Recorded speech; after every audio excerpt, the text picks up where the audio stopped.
အားလုံးပဲမင်္ဂလာပါ UK Match Day ရဲ့ Facebook နဲ့ YouTube Channel ကနေကြိုဆိုပါရစေ။ပြီးခဲ့တဲ့ရက်ပိုင်းတွင်က Manchester City အသင်းကသူတို့ရဲ့နာမည်ကျော်ထိပ်တန်းနီးပြဖတ်ဂွာဒီယိုလာကို2နှစ်စာချုပ်သက်တမ်းတိုးလိုက်ပြီးစာချုပ်သစ်ချုပ်ဆိုလိုက်တဲ့ဂွာဒီယိုလာတယောက်2023နှစ်ထိ Manchester City ရဲ့အဒီဟက်ကွင်းမှာဆက်ရှိတော့မှာပါဆိုတော့ Man City အနေနဲ့သူတို့ရဲ့ထိပ်တန်းနီးပြဂွာဒီယိုလာကိုအောင်မြင်မှုတွေအချိန်ကြာကြီးရဖို့ဂွာဒီယိုလာကိုစုစုပေါင်း6နှစ်ထိသုံးရမယ်ပထမဆုံးရာသီမှာသူတို့အောင်မြင်မှုမရခဲ့ဘူးဒုတိယရာသီတတိယရာသီမှာဖလားနှလုံးချန်ပီယံလိရတယ်နောက်ပြီးခဲ့တဲ့ရာသီမှာမရဘူးဒါ4ရာသီမြောက်ပြီးတဲ့အချိန်ဂွာဒီယိုလာအနေနဲ့နောက်ဆုံး1ရာသီကျန်တဲ့ခါမှာနောက်တဲ့2ရာသီတိုးတော့စုစုပေါင်း Man City မှာသူ9နှစ်ဆက်ရှိမယ်တူတဲအားဖြင့်9နှစ်ရှိမယ်ဆိုတော့ဂွာဒီယိုလာကိုသူတို့အနေနဲ့ကာလရှည်ကြာနောက်ထပ်2နှစ်ထပ်တိုးနိုင်ခဲ့တဲ့အတွက်ကြောင့်လောက်ခလာစာကရောဘလောက်ထိတိုးပေးခဲ့တာပါလဲဂွာဒီယိုလာကတေချာတာတော့ပရီးမီးယားလိမှာရောကမ္ဘာမှာပါလာစာအများဆုံးရတဲ့နီးပြတွေကတယောက်ပါမန်စီးတီးတွေနဲ့ထိပ်တန်းနီးပြတွေအားလုံးကိုလာစာပေးစွမ်းရှိသလိုသူတို့ကိုယ်တိုင်ကလည်းသူတို့ရဲ့နီးပြကိုကစားသမားတွေရဲ့နီးတူလာစာအများဆုံးပေးထားတာပါလက်ရှိမှာတော့ကဘာမှာလောက်ခလာစာအများဆုံးရထားသူ2ယောက်ကဒီဒီဂိုစီမီယိုနီနဲ့အန်တိုနီယိုကွန်တေတို့2ယောက်ပဲဖြစ်ပါတယ်သူတို့ပြီးရင်တော့ဂွာဒီယိုလာကတတိယအများဆုံးရသူဖြစ်ပြီးတော့ပရီးမီးယားလိမှာလည်းလောက်ခလာစာအများဆုံးရရှိထားသူပါဂွာဒီယိုလာကဘလောက်ထိရရှိနေတာပါလဲအခြားပရီးမီးယားလိကလပ်တွေကရောဘလောက်ထိရရှိနေပြီးတော့ပရီးမီးယားလိထိပ်တန်းကလပ်6သင်းကနီးပြတွေကရောဘလောက်ဝင်ငွေရရှိနေကြလဲဆိုတဲ့အကြောင်းကိုဒီကနေ့မှာကျွန်တော်တင်ဆက်ပေးမှာပါလက်ရှိမှာတော့ပရီးမီးယားလိပြိုင်ပွဲကြီးမှာကစားသမားတွေကလောက်ခလာစာအများကြီးရပေမဲ့နီးပြတွေကတုံတကုံလာစာရကြတာနေပါတယ်သူပြင် Juventus ဆိုရင်ခရစ္စတီယာနိုရိုနယ်ဒိုကိုပေါင်တန်း30နီးပါးပေးထားရတဲ့အချိန်သူတို့ရဲ့နီးပြအန်ဒရီယာဖီယာလူကနီးပြသစ်ဖြစ်တာလဲတပိုင်းခုမှပထမဆုံးစလုပ်ရတဲ့အတွက်သူ့ကိုတစ်နေ့လုံးမှာ1.6တန်းပဲပေးရတာပါရိုနယ်ဒိုကိုရှင်ရင်ရိုနယ်ဒိုကတန်း30လောက်ရတယ်ဒီချိန်ထဲမှာဘာဆိုနာဆိုရင်ရိုနယ်ကူးမန်ကိုသူတို့9တန်းလောက်ပေးရတဲ့အချိန်မက်ဆီကလည်းတစ်နှစ်ကိုယူရိုအဖြစ်တန်း100လောက်ထိပေးထားရပြီးလောက်ခလာစာကြီးပဲဆိုရင်သူ့အနေနဲ့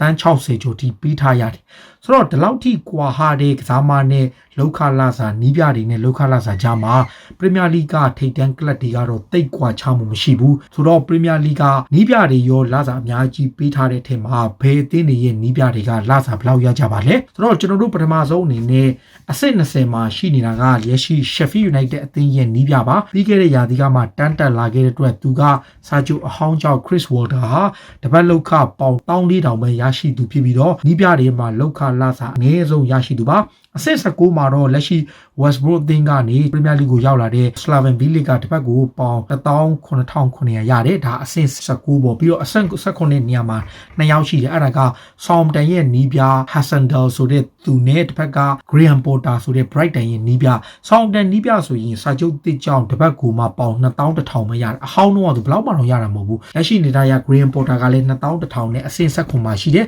ပြီးတော့မှလက်ရှိ Aston Villa အသင်းရဲ့နီးပြ Dean Smith ပေါ့Dean Smith ဆိုရင်လည်း Vida ကပြီးခဲ့တဲ့ရာသီကုန်ကနေ့မှာစာချုပ်တစ်ချုပ်ဆိုထားပြီးတော့တစ်ပတ်ကို3250ထိရတယ်အဆင့်15မှာတော့ဘန်လီအသင်းရဲ့နီးပြရှောင်းတိုက်ကပေါင်9000ထိတစ်ပတ်ကိုရရှိနေပြီးတော့အဆင့်14မှာ Newcastle ရဲ့နီးပြ Steve Bruce ရှိပါတယ် Steve Bruce ကတော့တစ်ပတ်ကိုလောက်ခလာစာသူတို့ရဲ့လူငယ်ကစားမတယောက်ရဲ့လောက်ခလာစာနဲ့အညီတစ်ပတ်ကိုပေါင်99000ရပြီးတော့ West Ham အသင်းရဲ့နီးပြ David Moyes က62000တစ်ပတ်ကိုရရှိပါတယ်သူဟာ Manchester United တုန်းကဆိုရင်တစ်ပတ်ကို3သိန်းခွဲလောက်ထိရတယ်နောက်ထုတ်ခံရပြီးတော့မှအသင်းလျှောက်ပြောင်းကင်နေမှနောက်ဆုံး West Ham မှာတော့62000ပါ Fulham အသင်းရဲ့နီးပြ Scott Parker ကတော့ Rocky နီးပြထဲမှာသူလည်းတော်တော်လေးများတယ်9300ဒီတစ်ပတ်ကိုရရှိပြီးတော့လက်ရှိ Wolverhampton ရဲ့နီးပြ Nuno Santo ကစာချုပ်တစ်ချုပ်ဆိုခဲ့အပြီးမှာတစ်ပတ်ကိုပေါင်8000ခွဲထိရရှိနေသူဖြစ်ပါတယ်တခြားထိပ်တန်းနီးပြတွေထဲမှာအရင်ကအင်္ဂလန်လေဝေးစဉ်အသင်းရဲ့နီးပြဟောင်းဖြစ်ခဲ့တဲ့ Ryan Hodgson ကတော့အင်္ဂလန်လေဝေးစဉ်ကိုနီးပြခဲ့မှုတဲ့အချိန်ကြောင်း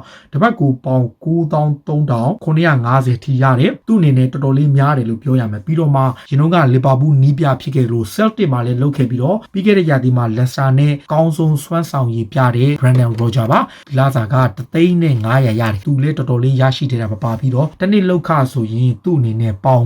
9.5 သန်းထိရတာပါသူနဲ့အတူပဲပူးတွဲရက်တီနေသူကအဆင့်8မှာပဲအာဆနယ်တင်းရဲ့နီးပြမိခဲအာထေတာပါအာထေတာကလက်ရှိမှာမန်နေဂျာယာဒူးကိုတိုးမြင့်ခံထားရတယ်အရင်တုန်းကဆိုရင်ပေါင်4,000ပဲရတယ်အစောပိုင်းတုန်းကနီးပြယာဒူးဘွားကနေ community တိုင်းနဲ့ Africa ရပြီးတဲ့အချိန်မှာမန်နေဂျာယာဒူးကိုတိုးသွားလို့သူဟာတစ်ပတ်ကိုပေါင်3,500ထိရတယ်ဒါကြောင့်သူဟာအရင်ထက်ပိုပြီးတော့1 သန်းလောက်ထိပိုတိုးသွားပြီးတော့စုစုပေါင်းလောက်ခလာစာက9.5 သန်းထိရတာပါအဆင့်9နေရာမှာရှိသူကManchester United ရဲ့နီးပြအိုလီဂနာဆိုရှာပါတစ်ပတ်ကူလောက်ခလာတာ3,600ရှိပါတယ်ဒါဟာလူရှော်တို့ဂျက်စီလင်ဂါတို့ရဲ့လောက်ခလာစာတက်တောင်ပိုနေတယ်လူရှော်ဆိုရင်3,800လောက်ထိရပြီးတော့လင်ဂါဆိုရင်3,600ကျော်ကျော်လောက်ရတယ်ဗျဆိုတော့ဆိုရှာကတစ်ပတ်ကူ3,600ဆိုတော့သူကတစ်နှစ်ကိုဝင်ငွေအပြင်9.8 သန်းထိဝင်ငွေရှိတယ်ပြီးတော့မှအဆင့်6နေရာမှာတော့ Championship ကတက်လာတဲ့ Leeds United ရဲ့နီးပြ Marcelo Bielsa ပေါ့ Bielsa လို့ထိပ်တန်းအဆင့်ရှိတဲ့နီးပြက Championship ကိုဆင်းပြီးကင်တဲ့ပေးခဲ့တဲ့အတွက်နောက် Championship ကနေ Premier League ကိုတက်အောင်စွမ်းဆောင်ပေးတဲ့အတွက်အီတလီပိုင်ရှင်တွေကသူ့ကိုလောက်ခလာစာ6,600ထိပေးခဲ့တာပါဆိုတော့သူ့ရဲ့လောက်ခလာစာကတော့8 သန်းခွဲထိရှိပါတယ်နောက်ထပ်လာစာကောင်းရရှိသူကပြီးခဲ့တဲ့ရာသီမှာအသင်းဟောင်းကိုပြန်လဲတွေ့ခွင့်ရတဲ့ Chelsea ရဲ့ Frank Lampard ပါ Lampard ဟာ Chelsea ကစားမဘွားမှာတစ်ပတ်ကိုပေါင်2 သိန်းလောက်ထိရခဲ့ဘူးတယ်ဒါပေမဲ့နီးပြဘွားမှာတော့1,600,850ပါဆိုတော့ Lampard အနေနဲ့လည်း Marcelo Bielsa တဲ့နည်းနည်းလေးပိုများတယ်တစ်နေ့လုံးနေဆိုရင်8.6 သန်းထိရရှိတယ်ပြီးတော့မှအဆင့်4နေရာမှာရှိသူက Carlo Ancelotti ပါ Ancelotti လို Champions League ဝင်နာဖြစ်ထားတဲ့နီးပြတစ်ယောက်အတွက် Everton ကတစ်ပတ်ကိုပေါင်2,300,000ထိပေးပါတယ်ဆိုတော့ Carlo Ancelotti က